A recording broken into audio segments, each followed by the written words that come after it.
We've all dealt with failure at some point in our lives, a lot of us on a daily basis. I can't tell you how many times I've started working on something thinking that I totally knew what I was doing, only to get halfway through the project and figure out I have no idea what I'm doing and completely mess it up. And at that point, I just kind of gave up and avoided it for a while because the feeling of frustration of not knowing what the heck I'm doing and completely failed at what I did.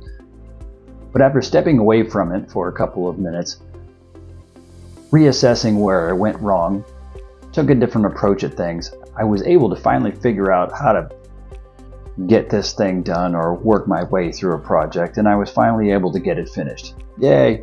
How many times have you avoided doing something because you thought you would completely suck at it, or you started doing something only halfway through it to mess it all up and then you just quit doing it altogether? I get it. It's a natural reaction. I know I've done this a ton of times, and I'd like to say that I know what I'm doing and I dive right into everything full steam ahead because I've got it all sorted out, but I think I'm more like the procrastination king. But why do we procrastinate? Mostly it's because we don't like that feeling of frustration and embarrassment of messing something up or wondering what other people are going to think about us if we jacked it up completely. And that feeling of just having to grind through something. It's not convenient to fail. You wanted everything to be easy. Let's face it, that feeling sucks. It's hard to have to flex those mind muscles to try and figure something out.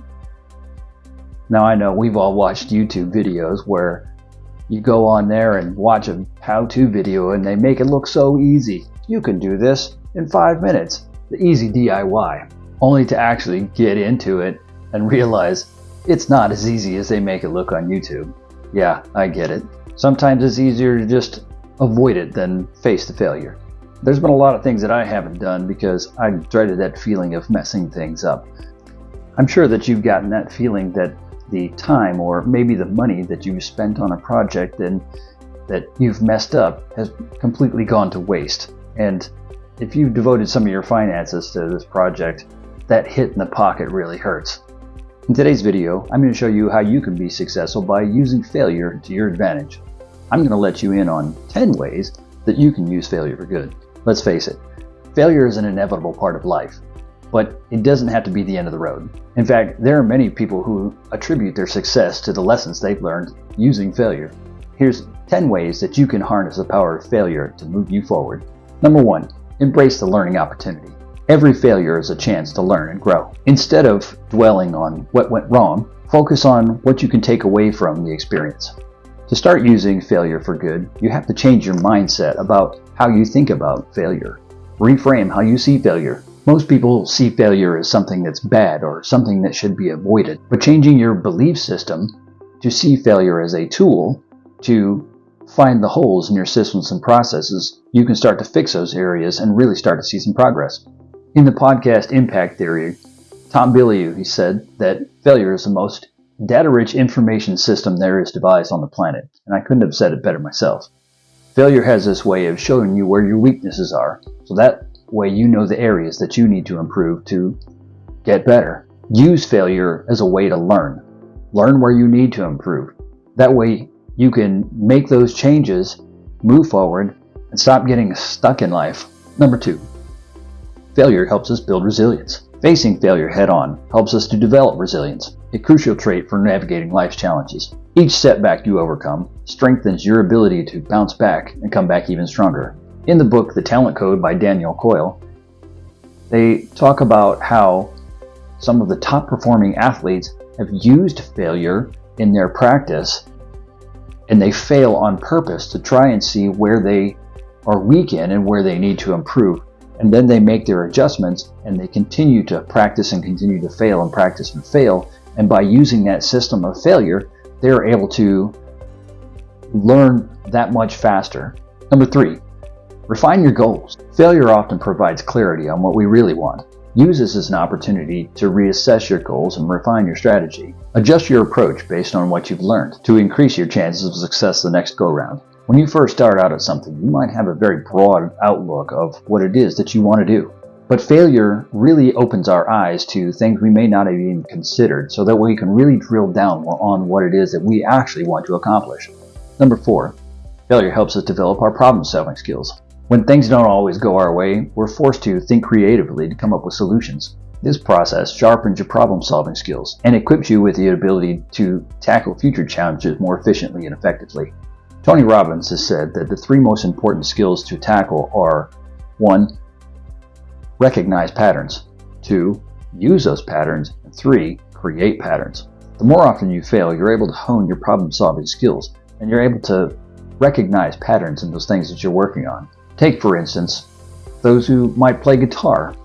As they learn and practice and fail and learn and practice, they start to see patterns on the fretboard, and then they can use those patterns to create new patterns and make new music. Number 5, gain perspective. Failure can offer you a valuable perspective, helping you to distinguish between what's truly important and those things that are just a distraction. It encourages introspection and allows you to prioritize what really matters in your life and in your career. On the Bedros Keuilian podcast, Bedros Keuilian says that there is no failure. There's only temporary defeats. You only fail when you choose not to get up when you've been knocked down. So, reframe how you think about that. There are only temporary defeats. You can always get back up, keep pushing forward. Number 6, failure cultivates perseverance. Success is often a result of perseverance in the face of adversity. Use failure as a motivation to keep moving forward. Remember that setbacks are only temporary, and your determination to succeed will ultimately pay off. One of my favorite movies is Rocky V. In Rocky V, Rocky Balboa is talking to his son, and it's one of the most inspirational speeches I've ever heard. And to this day, I still show that monologue to my students. In that movie, Rocky says, "It's not about how hard you're hit. It's about how hard you can get hit and keep moving forward. How much you can take and keep moving forward. That's how winning is done." And let's face it, every time you fail and you keep moving forward, you build that perseverance. You build that armor. You build those tools that you can use to make you more successful. Every time you fail and succeed, you fail and succeed, you fail and succeed, you get stronger and stronger, better and better.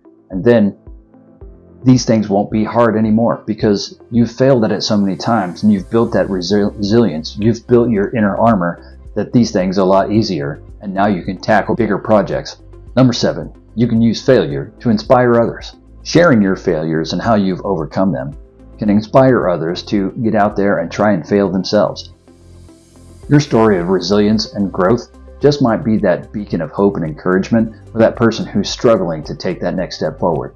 In my NJROTC class, in order for my students to earn their name tag, they've got to be able to recite their cadet creed in front of the class.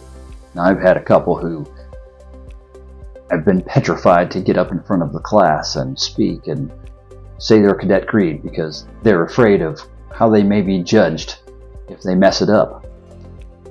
But with a little bit of coaxing and a little bit of encouragement, I've been able to get a couple of my students who've been struggling with this to come up in front of the class. We started out facing away from the class, going through the cadet creed over and over until they got it down.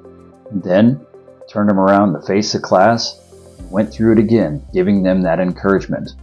And as one student got it, the next one, who was still petrified to do it, used that as encouragement and motivation for them to get up in front of the classroom and say their cadet creed as well.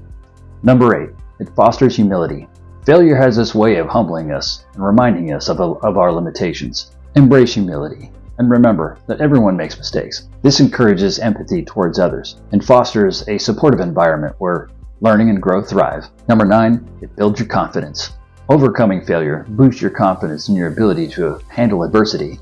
It proves to yourself that you have that ability to make it through tough times, strengthening your self-belief. Number 10, celebrate the progress, not perfection.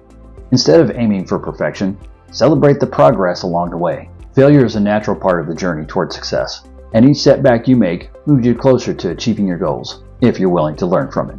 Remember, the success is on the other side of failure. You can't get to success until you fail, so fail soon, fail often. Failure is not the end. It's a stepping stone to growth and success. By embracing failure as an opportunity to learn, grow, and improve, you harness its transformative power to move you forward in both your personal and your professional life. Remember, it's not whether you fall, it's how you rise after your fall that defines your journey. If you liked today's video, give me a thumbs up, and if you got value from it and you want to see more, don't forget to learn how to talk. Don't forget to hit that subscribe button and leave me a comment down below. I always read the comments and I love to hear what you got to say. For now, thanks for watching and I'll see you in the next video. Oh my God, that was painful.